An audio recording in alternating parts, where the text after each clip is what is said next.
is KIC Radio.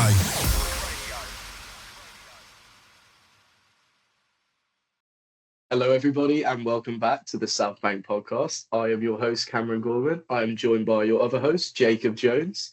And it's been another pretty torrid week for Wolverhampton Wanderers, namely because it's been another loss. And while some of us were able to sit in the comfort of our own homes, watching it by means I cannot say, some of us unfortunately made the travel to Newcastle, up loads of flights and stairs, and had to watch that torrid time, much like my friend here, Jacob. Jacob, how far is your head out of the atmosphere after such a tragic performance? Yeah, I think it's still at the top of those stairs, to be honest. Really, really rough trip for any Wolf fan that made it. Didn't start too bad, and we thought, hey, up here, we're on to something here. But then, yeah, by half time, I think we all wanted the international break back, which is because life was more peaceful without Wolverhampton Wanderers, without seeing Marshall Monetsi come off the bench and fail to control the ball in the first 10 seconds and get a yellow card. I think Marshall Monetsi was also the least of people's worries, considering the whole team's performance on Saturday. Like you mentioned, Wolves actually did start off quite well on Saturday. Rodrigo Gomez, in under a minute, having a brilliant effort, doing really well to force Nick Pope into a really good save, it has to be said, forcing the ball wide out for a corner, and then Hwang, of all people, can't believe I'm saying that, getting on the end of a chance to have a good volley at goal, which again, Nick Pope was forced into a great save. But the fact that we're getting excited over our striker even having a shot on target is speaking levels, isn't it, Jacob?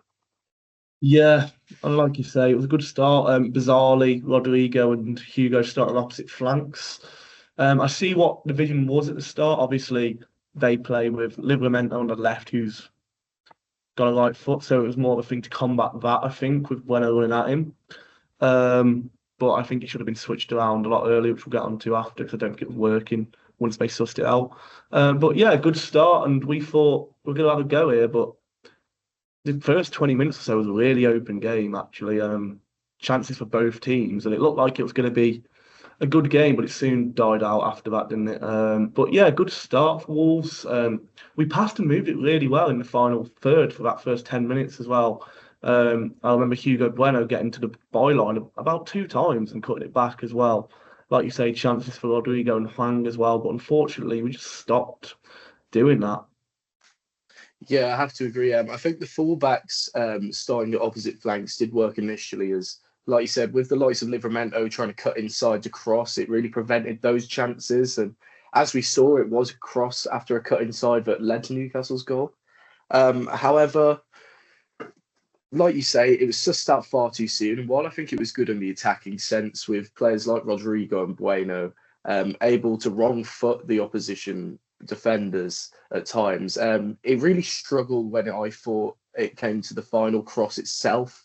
With Bueno being forced all the way to the byline, he was often having to use his right foot to put in the ball, which would lead to a great position to cross after all the technical work he put in, but a very hard final ball for him to deliver on his less cultivated right foot. Rodrigo had quite a few chances at times. I thought he did really well to get in between like 1 or 2 players and fashion himself a chance to shoot, but he is still, at the end of the day, quite a talented young prospect, but nowhere near the final product. And sometimes his shooting just wasn't good enough in these positions. But I'm not going to get into our most informed player, goal-bound-wise, for that. I thought another notable weakness for Wolves was how we looked from the long throws of Newcastle. Now, these were just getting hammered into the likes of Dan Burn and Voltemade, and the other towering players that Newcastle possess. But I thought Johnston had to make a really good save at point blank range from Murphy from one of those shortly after Wolves' chances. And at that point, I really was starting to feel almost optimistic, albeit only 17 minutes in. I thought, wow, Johnstone's even stepping up, of all people, who's been questioned at times by the fans. But it just wasn't to last. Toku had... What were your thoughts on Toku, Jacob, actually, before I get into this? I think the first half, I really liked what I saw. Although he struggled to really get any joy in the final third, aside from the Shah interception, which I believe he just scored. I thought Yeah, it was really nice to see a physical striker who was putting himself about. Although what massively frustrated me is due to him being too honest, which is not a knock on him at all. He wasn't getting fouled when he was getting grabbed all over at times, pulled to the floor, everything. It feels like I mean, we'll get to Chris Kavanagh later because, oh my God, what a horrible performance he put in for both teams, I feel. Um, but yeah, really good to have a physical presence up front. I think he won a lot of flick-ons, which maybe if we had Larson, we would have capitalised on a lot more. yeah. But yeah, really disappointing to see he was so honest and wasn't getting the fouls given against him just for being a strong striker. It feels like they're jeopardised these days. But I think the rumors of him not being fully fit are definitely true because we saw in the second half he looked like he was really struggling. Like he'd ran his course and eventually did go off. But I like what I see. I think he can build up a good partnership with someone like Larson or maybe even someone that can run off him like Rodrigo Gomez down that side. I think there's a player there. I think he wasn't the best debutant though. I think we'll get onto that after. I was really impressed with Cressy. Yeah, we will get on to both debutants shortly. Tokyo obviously just coming to mind as we're about to get to the aforementioned cross you just mentioned. Wang, actually, it was some great work from Agbadu, who played a brilliant ball over the top of the defence. Wang taking a touch and putting in an excellent cross, which, like you say, was destined for the feet of Toku, who just doesn't get the chance to fire it into the net thanks to what has to be said, a brilliant interception from Fabian Schär to send it out for a corner. But that I felt was just an excellent chance and one we really should be capitalising on. However, when us as a team are getting so excited over such insignificant chances in a game, I think it shows just how drastic the problems are when it comes to the creation of these chances in the first place. We're really being fed scraps at the minute, and even more can be said for Strand Larsen and Toku, like you just mentioned, who are getting fed even less. It's very hard, no matter how strong or tall you are, to fashion these chances when you've got one runner in Rodrigo and no one else who can physically compete. And I just don't think we're looking very good. Like you said with Cressy, I think he's made us look a lot more defensively solid, but I feel like we didn't have balance in that midfield until Bellegarde came on, which was far too little too late. I felt we needed some sort of chance creation. I'm not sure what your thoughts are here. I somewhat disagree. I think I was really impressed with Cressy on the ball. I thought at times took on his play. Well, yeah, maybe his final third pass wasn't good enough, but I think as much as it is bizarre to say, the reason we lost that midfield battle yesterday was Andre. Andre was Mm, really poor yet again. Really struggled with. I mean, Sandro Tonali was fantastic. yeah, Don't get me wrong, he was man of the match in my opinion. But really struggled with anyone getting around him, which isn't the first time we've said that this season. Andre seems to really be lacking that match sharpness, and I feel like he was the reason that perhaps he saw that unbalance. Obviously, there's going to be factors like they're not used to playing with Cressy, and it is Cressy's second position. But I think he did a really good job in there. I don't feel like he was to blame for that unbalance you may have noticed. I feel neither.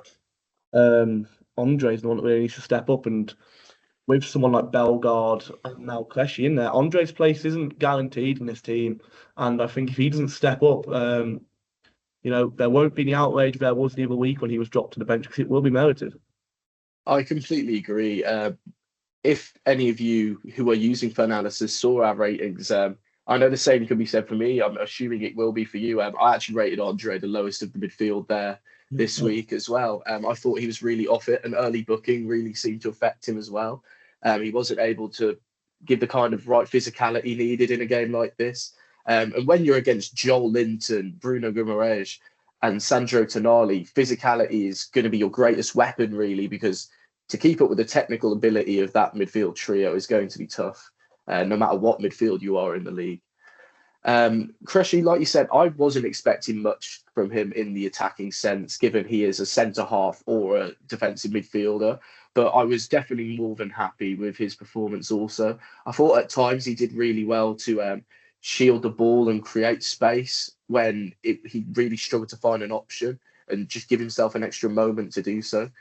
Um, I really feel like either João Gomez or Andre has to be dropped. And with João Gomez being one of the only players in this squad who I think correctly applies themselves and always carries the correct mental attitude in order that we should not be giving up in these games, I do have to agree. I think Andre's days in this side are numbered, which really hurts me to say given the amount of talent I think he possesses. Vitor seems to think the same thing. We've seen him be the one carted off many a time this season, or just not starting at all. I think it's definitely a talking point that we'll probably be discussing after our next fixture as well, given the way things go. But I think Andre's also the type of player who wouldn't be too happy if he's not getting this game time and would request to leave, don't you? Yeah, but at the end of the day, no one has divine right to start. Completely agree. Especially when you've got 0 points on the board. There's not one person in that team who can say, I've been going above and beyond and I've earned my place in this team. Maybe Rodrigo Gomez, as you say, Yeah, that's the only person I can think of. But none of them at the minute. And this is where I'm going to get a bit ranty. Picking that second half, 1-0 almost flattered us. We're lucky that Newcastle didn't have to get out of second gear because we were pathetic. Each and every player on that pitch, more or less, in that second half was pathetic. There wasn't a single grain of fight in them. They just looked happy to give up the 1-0. I mean, we bring Galias on, and we've got Agbadu at the back trying to play a long ball to him against Dan Burn at the back. Oh, that was doing my head in. About 4 times. And I mean, what? And then we've got corners that are going back to our last man, and then oh no, it's ridiculous. I mean, we don't look like a good championship side at the minute, which is what's really worrying. We've played 4 teams, and not one of the 4 about to get out of second gear to beat us, which is what's really worrying. I haven't gone away from one game thinking, the opposition were good today. I've gone away from every game thinking Wolves were shocking, and that's what's worrying for me. I completely echo those thoughts, but things only got worse for this Wolves. I probably should get back to the actual game. We are discussing relevant topics, important topics, but we are here to get through this game eventually. Newcastle had a penalty shout. What were your thoughts on that briefly? I have nothing in it at all for me. I think he's begging for it. From where we were sat as well, I mean, I think, I say that they're all pathetic. I think, yes, Moscow actually had quite a good game on Saturday. Yeah, I agree. I think he was the best out of that back 3. Yeah, I mean, I don't think it was awful, but I think, yeah, Mosquera was the standout for me, and it's never a penalty. There's little to minimal contact there. I haven't watched it back, to be honest. I don't desire to, but from where I was, it was never a penalty. The fact they even checked it, to me, was just summed up the officiating that day. The referee, the linesman, the VAR, all incompetent as anything. It's not just the Wolves game, we saw it in the Tottenham game as well. It's just absolute, the standards on the floor, and it's a non-starter of a conversation because there's nothing in it. I completely agree. Just wanted to double check you echo the same thoughts. Now, the Yerson red I thought was ridiculous to even check, may I add. Absolutely nothing in it. And I saw some Newcastle fans online saying it's like last man and all it. I don't think you understand how the rule applies if you're making these shouts. Now, anyway, it didn't stop Newcastle in the end. They did eventually get their score, and it was their £80 million new signing who scored it. Nicholas Voltamada, towering at the back post to absolutely smack in a header. I have no complaints there from the team. Fantastic cross. I do for the cross, but not for John Stone, rather. John Stone, nothing he can do about that header. Top bins header, towering over it. Agbadu, I think, has to do a lot better against Voltamada here. And I know who you want to get onto. It's absolutely shocking from Agbadu. What has happened to this bloke? Absolute shadow of his former self this season. He needs to be dropped. I think he needs to be dropped. I think John Alias would have headed that ball away. The fact he's let it drop over his head, right into the head of Voltamada. I mean, the bloke behind me blamed Johnson for it. I don't know what goal he watched. It's a point-blank header from about 3 yards out. Yeah, nothing he can do there. John Stone was also having a terrific game up to this point. Yeah. For our standards. Agbadu, I mean, I just don't get it. He jumps under the ball. It's absolutely disgraceful defending from him. And it's about the 4th week in a row he's made a schoolboy error that's cost us points. And Well, you look while at while I say Costa's points like the attack are threatening, if we keep it 0-0 at least, we have more of a chance of getting something. I I mean, think it's you look back to the West Ham game, sorry. Thomas Soucek's goal, it's the exact same thing. Agnew yeah, misses the header. This that's one gets exactly it what I was going to running. say. I mean, how are you not learning from these mistakes every week? It seems like every season they find a new way of something to concede from. Last season it was set pieces. We seem to have nailed down them. Now Agnew doesn't know how to header across, it's in the air. Um, it's it's a joke, to be honest. And I mean, what I'm saying now might trigger a few Newcastle fans if they're listening. I thought Walter was gash aside from his goal. I didn't think he looked good at all. I've seen Newcastle fans on TikTok trying to convince themselves that they're happy with him replacing Isak. That guy's not going to score more than 10 goals this season. He's a donkey. He's just not going to play Agnew every week. But gosh, for me, Can we kill it? I'm Can we not clip sold. that? I'm Can we not clip sold that, on him please? at all. You can clip that. He won't be good. If I'm posting that on football Twitter, the rage bait is going to be insane. It can be posted because he won't score more than 10 goals this season in the Premier League. I disagree. I think Voltemada's problem on Saturday was he was trying to be too involved in the link-up play. Yeah, And I understand why as a striker he was trying to do that, especially the team he was coming from. He was their best player. He was having to be a large part of creating his own chances.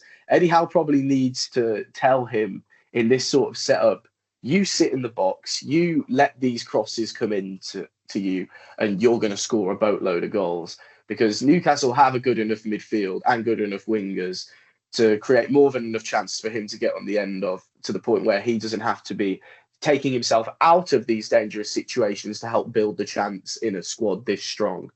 Now, I think that's due to both the player being used to different style of football and Newcastle not being used to their new player and the way he wants to play. But I think he'll do well. I think 10 goals of this season isn't going to be hard for him to come by in this Newcastle squad. I do potentially not disagree. because, like you say, get on the end of crosses, but he has the technical ability of Ronnie Pickering. Like he's not good at football. Like He was he's all just right. I don't think he a big was as bloke in the box. I don't think he was as good as people are saying he was online, but I also don't think he's as bad as you're saying he was, because I think you are severely clouded by seeing red with all this rage you feel towards Wolverhampton Wanderers. He can only hope, however, that he plays Manuel Agbadu every week. As He's still I think playing. I'd like to play against him at the minute. Yeah. Apart from that, Rodrigo had a header that glanced across goal, but didn't threaten it from a Bueno cross. And Tonali had the other best chance of that first half, really, striking the post from some distance with his weak foot after absolutely sending about three of our players to create the space. Yeah, things were looking very desolate at half time, and they only got worse, didn't they, Jacob? In the second half, I didn't have many notes to write, given it was all Newcastle. There were some subs eventually with Eventually, he's a Jean. key point. Eventually, I think this is what really put the final nail in the coffin, personally. Now, it's not that I disagree with the changes, except for one gloomingly awful change. But these substitutions, it was all too little, too late, wasn't it, Jacob? Yeah, and it's my first real criticism of Pereira coming that his subs are always too late. I think Agbadu, Twang should have been hooked at half time. I personally would have dropped Qureshi into that back line at half time and brought Fer Lopez on, and then took Wang off for anyone who can kick a football. Because them two were simply not good enough. I'd have also swapped the two wing backs around at half time at the latest, rather than the 80th minute. But yeah, the subs weren't wrong, aside from I think Marshall Manexi still getting game time. I've stood up for that bloke in the past, but You love that bloke. it's becoming more and more frustrating each week when he just can't control a ball. He can't pass it 5 yards. He looks like he's won his contract in a Happy Meal. He's just absolutely awful. I mean, within the first 10 seconds of the game, he's miscontrolled the ball, brought a player down, and got a yellow card. which has put him at a disadvantage. He can't do the one thing he's good at then, running and prepping people. In the theory, he'll get a second yellow card. So instead, he's trying to control the ball again, and it went that high up in the air, but nearly came up towards the away end. And also the so-called key reason he plays making these runs is so it can create space for the striker. But he took off the striker for Menezzi, who is a holding midfielder by trade. I think it just sums things up at the club at the moment. And not to mention Huang getting far too much of that game when he was playing absolutely, utterly, terribly yet again. I really think Huang is just a mascot at this point. He just plays for those sweet merch sales overseas, but he is not good enough for this team. For Lopez, how is that man not starting? The only time we create chances is when he gets on for the last 5 minutes of a game. And by that time, he's got nothing he can do. If we look forward to the next game, Leeds at home, I'll just predict another loss. Not only is our record against Leeds terrible, but we have our annual 4-3 loss to them with Ayling doing a cartwheel. And I think Ayling not being there is the only silver lining. They lost also this match week with a very, very late 1-0 loss to Fulham. But rather than making us think we're on equal footing after both having 1-0 losses, I think Wolves could be in for a tough time again here, don't you?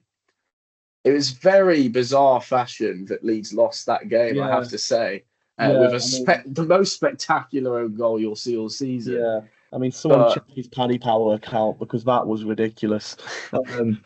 But yeah, it shouldn't be a game that Wolves should be going into worrying, but we are. Leeds, and I think that speaks volumes as to our situation rather than Leeds. It's not like they've been in terrific form. Yeah, but they've still got far more points on the board than us. Well, Leeds, all due respect to them, are gash and not good. Their team shouldn't be giving anyone worries in this league, but they will us. Daniel Parker. Hey up, mate. But they will us. I think it's going to be a battle that's won and lost by the first goal. I think that first goal is massive on Saturday. If we score it, we'll probably be all right. If they score it, they might as well celebrate the 3 points immediately because our team spirit is awful. Our heads drop as soon as that goal goes in. No matter how many times we come back, we will give them the lead again. Yeah, and we've been haunted by Leeds in the past, haven't we?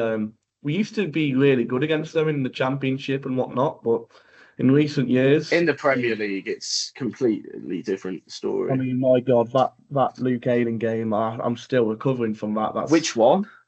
The first time. I mean, the second time was bad, but the first time. The fact it's happened twice is bad enough. Yeah. Wasn't that his first goal and his second goal for the club or something stupid? Oh, no, I don't think so. It was in 5 years or something. Oh, I wouldn't be surprised. In the Premier League, something like that. You know it's bad when Francisco Trincão's your best player on a day. Yeah, I mean, but I think we'd all take him at the minute, wouldn't we? He'd be a lot better. But yeah, Leeds, it's a massive game. I mean, it's hard to call a game a 6-pointer this early in the season, but the longer we go on about points on the board, I mean, we're 7 points behind Sunderland, for crying out loud, and we're 4 games in. That speaks volumes to where we are as a football club at the minute. I don't think Sunderland are even going to be involved in this relegation battle at this point. I think they will. I think they're still in a bit of a honeymoon phase at the minute, Sunderland, but they will drop off. But the Stadium of Light is always going to be a tough place to go throughout the season. Obviously got a good result on the road on Saturday, but I believe that was down to the goalkeeper heroics. Yeah, I completely agree. Ross played a brilliant performance. But yeah, I think we're focusing too much on other teams, aren't we, when we can't get a point on the board ourselves. We've got a team, Bulls and Aston Villa, who haven't scored a goal yet, and they're still somehow above us in the league table. But yeah, Saturday, it's a must-win for me. As early as in the season, it's a must-win. I don't think... Sorry to interrupt you, Jacob. I don't think you can even say it's a must-win for you. It's a must-win for the club as a whole. This situation we're in is unprecedented. And I find it daft that I'm seeing fans online say we're sleepwalking into relegation. We are sprinting, in fact. It's actually the first time Wolves have lost their opening four games of a season ever. That is daunting to read. Yeah, it's our worst start in 130 odd years, isn't it, or something daft. That is ridiculous. But hey ho, it's a new game Saturday, I suppose. The crowd's got to get behind the lads, as frustrating as it is at the minute. Because for me, the most frustrating part of it is, yes, they've been pathetic, but it's not their fault. They're not good enough. They've been brought in to do this job, and they're simply not good enough. And the players that are good enough seem to be on the bench. The likes of Fer Lopez, the likes of Rodrigo Gomez, seem to be not playing. And they seem the ones showing the most promise. We looked a lot better as soon as Fer Lopez and Jackson Chatchua came on yesterday. And I want to give Jackson Chatchua some credit as well. I think he added a lot more pace and energy down that right side. I think he didn't have enough time to really get the ball in to the box into a position he wanted to. And then again, who would he hit in that box? So there was nobody on. But yeah, hopefully Strand Larsen's back, because I feel like if we have a front two of Tolu and Strand Larsen, we can cause Leeds a lot of trouble if they're giving a service. And provided the crosses aren't just low crosses blocked by the first man when the tall strikers are on the pitch, and then we proceed to put in the high crosses when we take them off. Who's deciding that, by the way? That has been doing my head in every game this season. Like we saw it all on Saturday, and then as soon as Tolu goes off, we're suddenly putting in these high crosses that the 6'6" striker would have probably loved to have got on the end of. Really disappointing. Incredibly frustrating, but like I say, it's schoolboy stuff at the end of the day. So we can't cry over spilled milk. We've got a massive game coming up. I don't know what you fancy. I don't know what is in your head for the score prediction coming up on this Saturday. At this point, it's a 1-0 loss late on. Reminiscent of that Ipswich game last year. Oh, well, that was a low point. But I'm going to stay somewhat positive and say a 2-1 win for Wolves, just because I can't bear the thought of losing to Leeds at home again. But it's a high possibility that we do. And it's looking like it's going to be one hell of a long season at the minute. And I'm not looking forward to the games at the minute either. It's almost it feels like a chore. Yeah, you get over one loss and you've got another one on your doorstep. It feels like it. So, yeah, but we'll see. I suppose we've got enough quality to beat Leeds in our teams. Just if they actually turn up, if they don't drop their heads, our team on paper is far better than theirs. If we play how we can, how we should, the players play in the right position, the right players play. I've got a question for you. Go ahead. What is the way we should play then? Because to me, at the moment, with our current start, Vitor seems to still be experimenting because he doesn't know himself. And that is what I think is my biggest concern. He doesn't know his best lineup.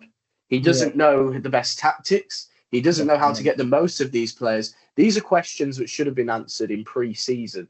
These are questions that should have been answered before game week 4 when we're 7 points behind Sunderland, like you say. This is all the situation that could have been avoided with not only early recruitment from the ownership, but also Vitor himself. And making your subs later isn't going to do you any favours either. No, I think I do. I'm really starting to question him at the moment. I have to be honest, and as are many other Wolves fans. Yeah, I do like the two up front. I think I prefer that. But you need a creative player in behind.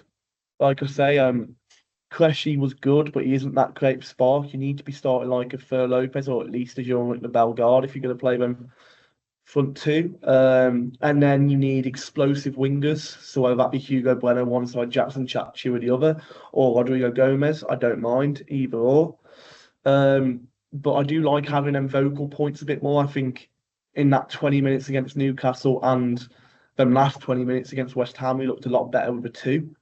So I'd like to see that employed going forward a bit more. But I also wouldn't mind seeing us go to a back 4. I know that's a bit ropey out there, and we perhaps I don't. don't think we have the capability for Yeah, it. we perhaps don't have the full backs to do it, but I think the back five we invite too many crosses in that we can't deal with. I think if we had that extra body to defend further forward, like let's say a 4-2-3-1 formation where we can let Rodrigo Gomez push a bit further forward potentially. I would like that, But it's in like you say, I fairness. don't think we have the fullbacks to do it, is my main concern. I don't think that we. I completely agree. I was just writing down some teams on paper, just thinking while you're on about this. Um, I'd like to see Toku and Strand Larsen up top together, like you said.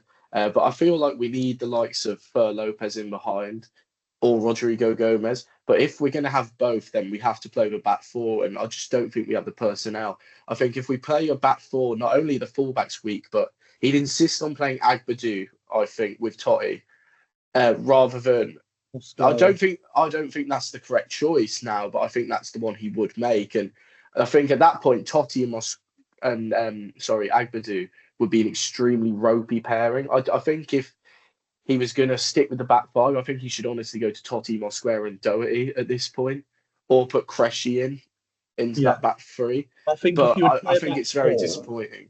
if you would play a back four, from early signs, it looks like your best pairing would probably Cressy and Mosquera. So Mm, he's probably got that touch more pace I and a would imagine so.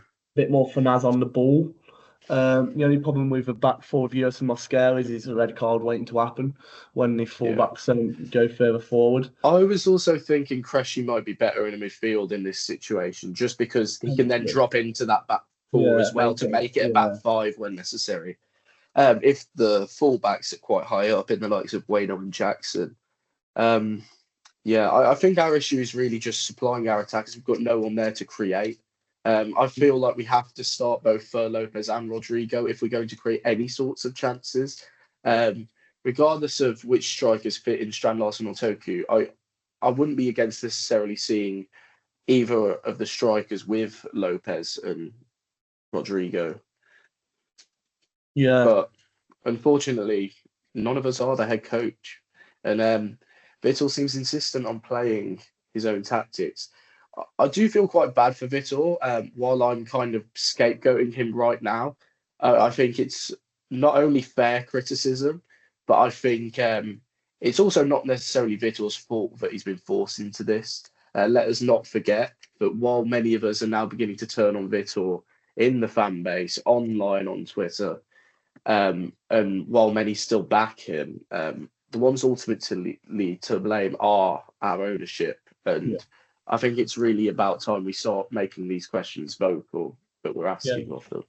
I think Vitor can only do with what he's got, and what he's got Exactly. doesn't look good enough at the minute. Like you say, these questions should have been answered in pre-season, but to Vitor's defence, we didn't do our business in pre-season. We brought Yeah. players in after he had chance to see them, after he had chance to play them in those friendlies and test it out. I mean, look, in pre-season we were playing Sasha Kalajic and Kiana Hoover, who obviously Sasha's no longer at the club and Kiana Hoover's not the answer. So that was nowhere near what Vitor wanted to deploy in the season. I mean, you even look back to that Celta Vigo game. Half the players that played that game aren't players that are starting for us now, aren't players that are playing regular game time. So yeah, just hopefully Leeds is the start of a push on for us, because after Leeds we've actually got a bit of an iffy roughing, and we've got obviously Tottenham, who look good at the minute. They look unreal.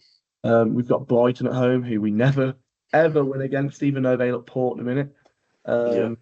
And then we've got runs of games against like Chelsea, who obviously look good as well. I know they drew to Brentford on the weekend, but they still look a good side, and we need to start getting points on the board. The longer we stay on these 0 points, the harder it's going to get off it.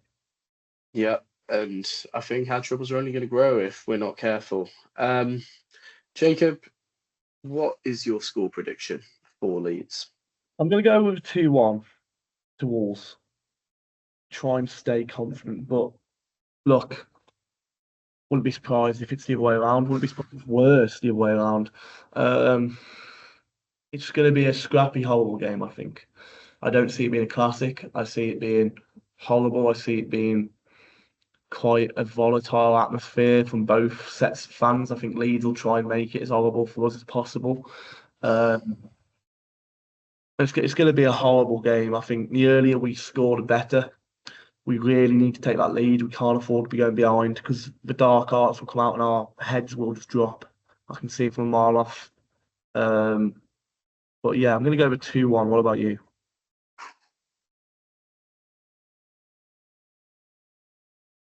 I'm going to go 1-0 Leeds. Bloody hell. I'm really just not at a positive place when it comes to Wolverhampton Wanderers right now. And I honestly just feel like it's going to be this year's Ipswich match. And we're only 4 weeks into the season, by the way. That's what worries me. It's going to be a long season. A long old time ahead of us. We'll probably lose Saturday. I hope I'm wrong. That we don't need. Yeah, I can 100% see that. I can 100% see that. Oh, God. Well, we hope that you are all having a better week than we are. Maybe don't watch Wolverhampton Wanderers this weekend and you might have a brilliant time. The sun might be shining, the birds might be chirping, and you might just have a good day. Sorry for the morbid end to this episode, but Wolverhampton Wanderers aren't leaving us with much to smile about, are they, Jacob? Me personally, it's a goodbye from me and from Jacob. Tune in next week for top 100 things to do instead of watching Wolverhampton Wanderers on a weekend, because that will probably be the podcast replacement going forward. Come on, you Wolves. Let's start getting upbeat about this season, because I'm fed up of this negative rubbish already. But there's nothing better to do than go and shut us up with a win, make us look like mugs, make us believe again, and get us back on side on Saturday. But that's all from me. And that's all from us. So, goodbye. The voice of a new generation. This is KIC Radio.